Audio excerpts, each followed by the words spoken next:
It was late October in a small, forgotten town tucked away in the shadow of a sprawling forest. The locals called it the Hollow Woods.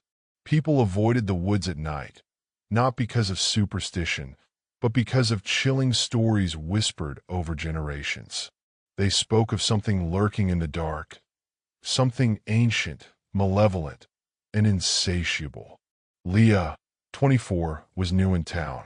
She'd moved to escape the chaos of the city after a messy breakup. Renting a cottage on the edge of the woods felt perfect, though the cheap rent and the landlord's eagerness should have been warning signs. Leah quickly settled in her new routine, but she couldn't shake the feeling of being watched. At first, she dismissed it as paranoia, but the sensation grew stronger with each passing day.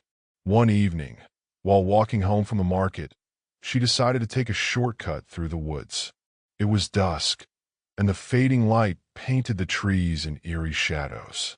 As she walked, the forest seemed unnaturally silent. No rustling leaves, no chirping insects, just her boots crunching on the path. Halfway through, she stopped abruptly. A soft rustle came from the underbrush. "Hello," she called, her voice trembling. Silence. She turned and kept walking, but the sound followed, growing louder and closer. Then she saw it. A figure standing just off the path, partially hidden by the trees. Tall and impossibly thin, it tilted its head as if observing her. Leah ran. The sound of something crashing through the woods behind her grew louder. She burst out of the forest and onto the gravel road leading to her cottage, slamming the door behind her and locking it. Whatever it was hadn't followed her, or so she thought. That night, she couldn't sleep. A soft tapping sound woke her. It was faint but persistent, coming from the window next to her bed. Slowly, she turned her head. A hand, long and bony, pressed against the glass.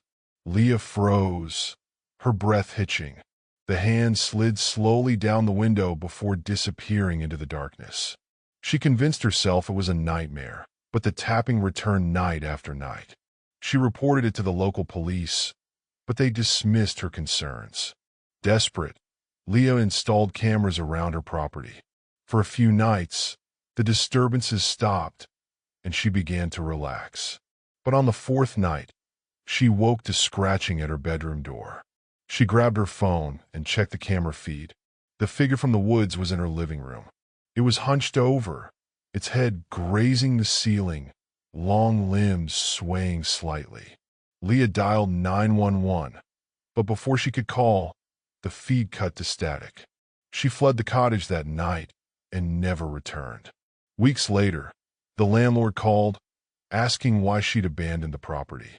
When she explained, he was quiet for a moment before saying, "You're not the first tenant to leave like this. No one stays there long."